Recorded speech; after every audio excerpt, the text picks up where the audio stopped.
Salmo 92, versículos de 12 a 15, diz-nos assim a palavra de Deus: o justo florescerá como a palmeira, crescerá como o cedro do Líbano.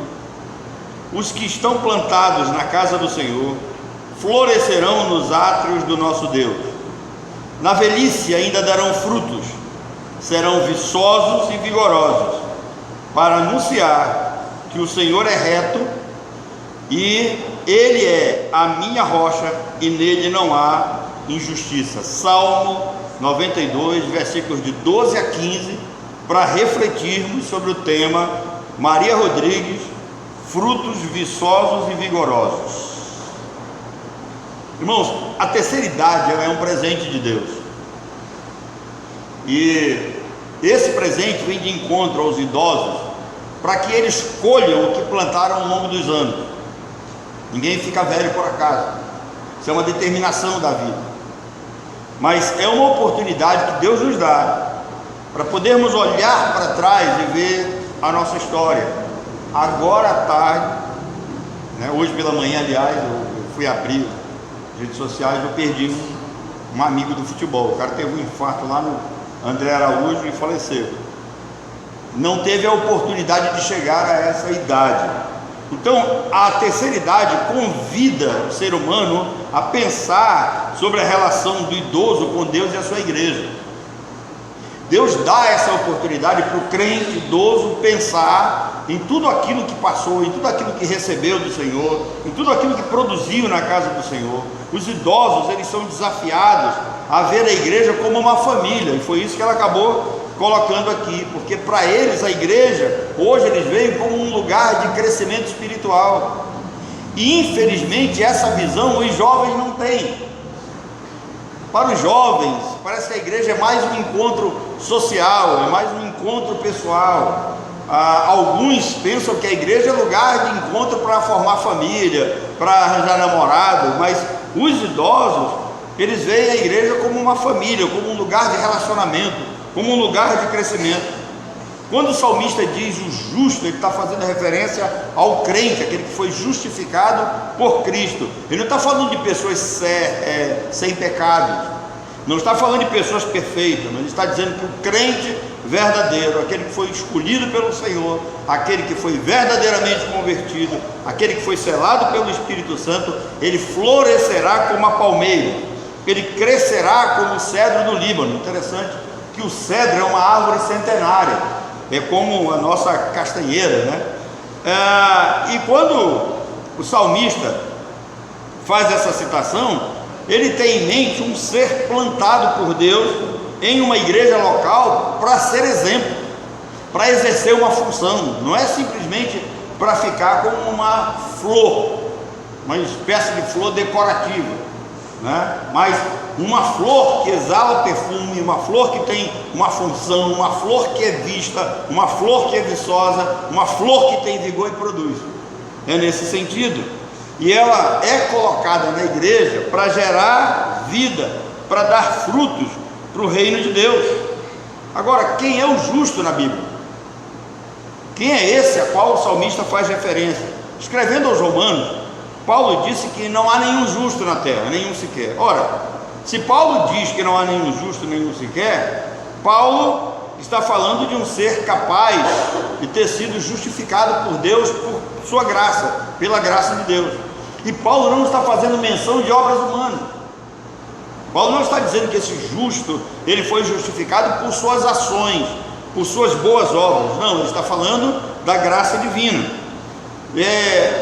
Paulo também não está falando de uma pessoa perfeita, que pratica a justiça em todos os seus atos, Ela acabou de dizer que de vez em quando ela dá uma chamada nos meninos aí, nos meninos que estão correndo, e ela fica sempre de olho nisso, Ela toma conta sempre da igreja, presta atenção em tudo. De vez em quando ela me fala algumas coisas, para eu ficar atento. Isso é interessante. Então não está se falando de seres humanos sem problemas, sem pecado, sem questões pessoais, mas está se falando de gente que enfrenta pecado, gente que enfrenta tentação, gente que ao longo da sua vida e da sua carreira, tem também seus problemas, mas que conseguiu vencer e permanecer fiel até o dia de hoje, servindo de exemplo para os demais.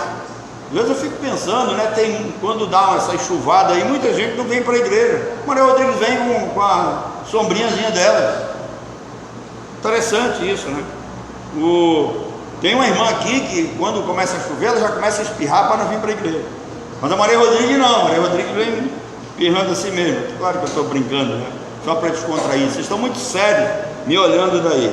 Então, Paulo concorda, né, com o salmista, e ele cita a razão de sua afirmação de não haver nenhum justo. Verdadeiramente não há nenhum justo. E Paulo vai mais além, ele diz: todos pecaram e carecem da graça e da glória de Deus, inclusive esses que chegam a essa idade. Se não há um justo sobre a terra, se todos pecaram, então quem é o justo na Bíblia? São aqueles que foram justificados pela graça por meio da fé e que hoje gozam da paz com Deus. Se vocês conversarem com esses idosos, né, vocês vão ver a intimidade que eles têm com Deus, a facilidade com os quais eles oram, facilidade com que aconselham, a facilidade com que lembram daquilo que aprenderam das Escrituras ao longo dos anos. Eles são justos porque receberam por graça as bênçãos espirituais que estão no sangue de Jesus Cristo. Eles sabem disso, sabem que neles não há mérito nenhum na salvação, e de que eles foram escolhidos, que foram agraciados com aquele sangue que foi derramado na cruz do Calvário, e assim declarados justos por Deus. Eles não são justos por obras, eles foram declarados justos por causa do benefício de Cristo na cruz. Cristo vai lá, morre no lugar deles e aplica essas bênçãos espirituais na vida deles, e entendendo isso, eles devolvem por ações dentro do reino de Deus. É assim que eles foram justificados e assim vivem para frutificar e para florescer para a glória de Deus. E é este o processo de justificação que o Salmo 92 está se referindo. O justo florescerá como a palmeira. Agora, interessante, gente que estuda assim a Bíblia mais aprofundado, né, vai fazer algumas pesquisas. Vocês sabiam que existem no mínimo 2.500 espécies de palmeira? No mundo nós temos 2.500 espécies de palmeiras espalhadas por todo o planeta Terra. Mas a palmeira a qual o salmista se refere aqui é a tamareira. E a tamareira, dependendo do tipo de solo, ela chega a 30 metros de altura. Seu fruto é a tâmara. Dela faz-se vinho, faz-se licor, faz-se suco, entre outras coisas. Camelos se alimentam das suas sementes. Seu tronco é usado para a construção de casas. Dela se produz escovas, cordas, esteiras, cestos, e são outras coisas também são produzidas a partir das suas folhas. O Salmo 92 apresenta então a condição desse justo de florescer, de ser útil como a palmeira, de produzir tudo aquilo que está relacionado à sua vida, deve redundar no benefício do reino de Deus e da igreja do Senhor. O perverso, ele também é apresentado nesse salmo. Agora, quando o salmista chega nesse ponto, Salmo 92, a partir do verso 12, ele está fazendo um contraste entre o ímpio e o justo. Ele coloca o caminho do ímpio, as dificuldades, as falhas, os erros, a derrota do ímpio, e aí ele vai falar que o justo florescerá como a palmeira, ele será firme como o cedro do Líbano. Então esse contraste entre justo e ímpio é visto no Salmo 92, e aí me faz lembrar a história, né, da trepadeira com a castanheira. Por quê? Porque é colocado aqui um que prospera e o outro que fica pelo meio do caminho. Conta-se que a trepadeira orgulhosa, uma trepadeira dessas de rama, né, que sobe muito rápido, perguntou orgulhosa da castanheira: quanto tempo você levou para chegar a essa altura? E a castanheira disse: minha filha, eu sou uma árvore centenária, eu levei muitos anos para chegar aqui, mais de 100 anos. E a trepadeira orgulhosa olhou para ela e disse assim: eu levei menos de 3 meses para chegar aqui. E a castanheira respondeu: o problema, meu filho, É que nesses 100 anos que eu estou aqui, eu já vi tanta trepadeira subir e morrer. E eu estou aqui. Então é isso que o salmista está dizendo. Ele faz um contraste entre o justo, o crente justificado, e o ímpio. O ímpio morre cedo, fica pelo meio do caminho. O pessoal faz uma piada aí, né? De vez em quando a gente ouve piada por aí, o pessoal faz uma piada. Vocês já viram o cara que se envolve com tráfico aposentado? Não, ele não tem tempo para se aposentar, morre cedo. Ele faz o contraste. O ímpio morre cedo, já nasce morto em delitos e pecados, não tem o que florescer. O crente não, o justo floresce, frutifica para a glória de Deus. Então o justo, ele floresce, ele frutifica, porque ele foi plantado pelo Senhor, e ele pode até não ter um crescimento tão rápido como a trepadeira, mas ele permanece ao longo dos anos. E à medida que ele vai passando ao longo dos anos, ele vai deixando lições para nós, vai deixando seus frutos.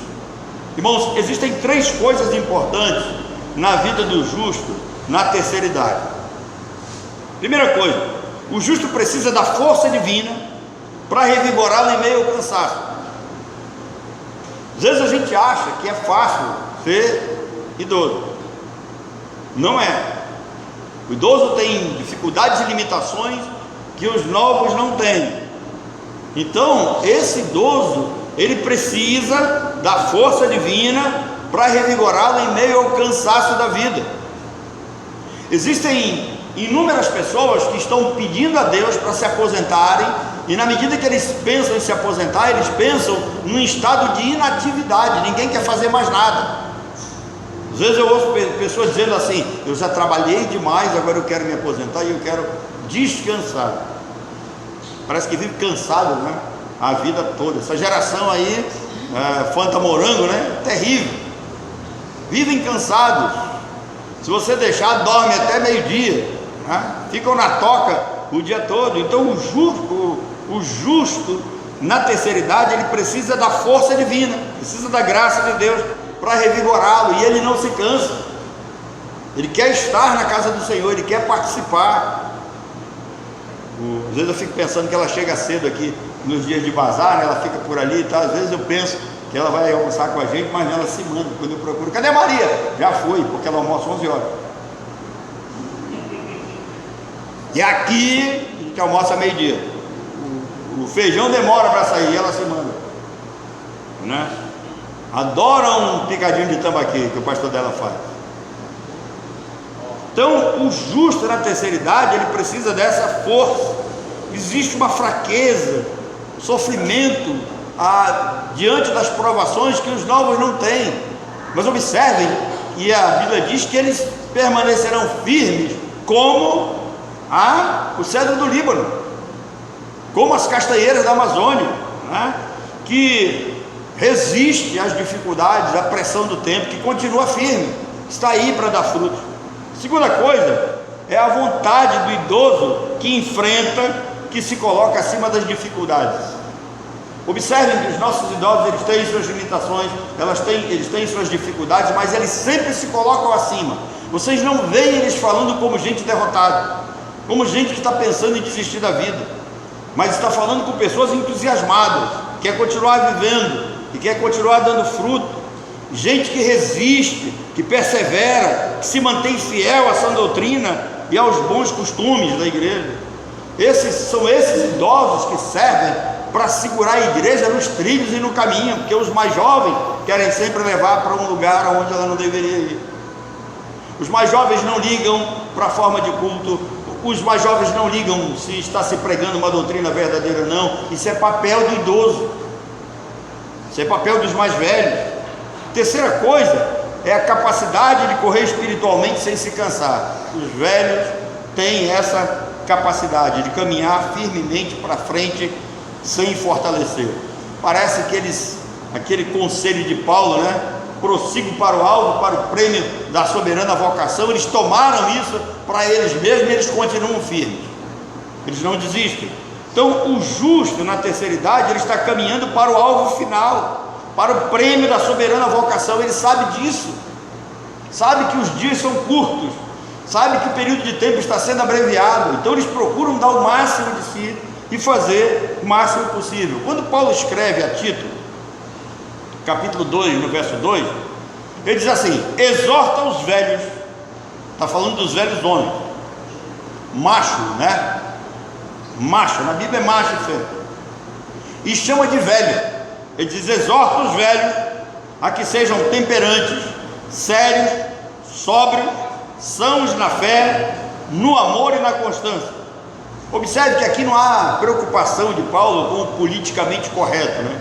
Hoje em dia você não pode chamar um idoso de velho, que é ofensa, mas Paulo chama de velho, porque é assim que a Bíblia trata. A Bíblia sempre coloca aqueles idosos, né? Noé quando velho, Abraão já velho, Davi na sua velhice. Então a Bíblia não tem esse tipo de preconceito, o crente não tem esse tipo de politicamente correto. Paulo chama de velhos, e aí os mais velhos homens, eles devem tomar cuidado com o seu comportamento e com o seu testemunho. Então quando a gente chega numa certa idade, a gente já tem que começar a pensar os lugares que frequenta, o tipo de vocabulário que usa, a maneira como procede. É isso que Paulo está chamando. E sobretudo eles devem transmitir sabedoria e conhecimento aos mais novos. Pena que os mais novos não buscam sabedoria da boca dos mais velhos, né? E Paulo diz que eles devem repreender esses mais novos. Então quando o Vitor, o Marco Antônio, o Arão, o Caleb pegaram a repreensão da avó Rodrigues, é bíblico, tá? Não se levantem contra ela não, repreendendo, punindo quando necessário. Mas os conselhos de Paulo a Tito não fica só para os homens, né, os velhos. Aí ele vai falar para as velhas: as mulheres idosas, semelhantemente, que sejam reverentes no seu viver. Preste atenção, um viver reverente, com respeito, não caluniadoras, não dadas a muito vinho, bebam um pouco, mestras do bem, para que ensinem as mulheres mais novas a amarem aos seus maridos e a seus filhos, a serem moderadas, castas, boas esposas, donas de casa, né, operosas donas de casa, bondosas, submissas aos seus maridos, para que a palavra de Deus não seja blasfemada. Então olhe que há um ministério grande dentro da igreja para as idosas. É dever delas chamar as mais novas, chamar as mais jovens, passar essas diretrizes, ensinar essas questões, né? As mulheres idosas, então, elas têm compromisso com as mais novas, e principalmente ensinar como é que elas vão se comportar em casa, na igreja, durante o seu período de mocidade, e devem aprender para que no futuro, quando se tornarem idosas, também atuarem na vida das mais novas. O problema é que se elas não aprenderem hoje, vão ensinar o que no futuro? Então há um ministério na terceira idade que pode ser praticado. Não dá para fazer missões mais em determinados lugares, mas dá para fazer missões dentro da igreja, dá para fazer missões em casa, na vizinhança. Também devem ajudá-las nas tribulações, ou seja, as mais velhas que já passaram por tribulações na vida, quando as mais jovens estiverem passando tribulação, ouçam os conselhos delas. Elas vão indicar um caminho a ser seguido, elas vão indicar um caminho, e sobretudo elas vão indicar um caminho de fé, para que você confie, para que você cresça, para que você mais jovem seja bem sucedida e seja vencedora. Paulo vai falar também de que elas devem ser mulheres simples, da simplicidade e pureza, para que as mais novas não murmurem, não se sintam atingidas, e mais, o exemplo delas vai fazer com que as mais novas não desistam da vida, dos seus casamentos, das suas atividades, não fiquem pelo meio do caminho na fé. Então os idosos, os velhos, eles são uma força na igreja, tanto na evangelização quanto no aconselhamento.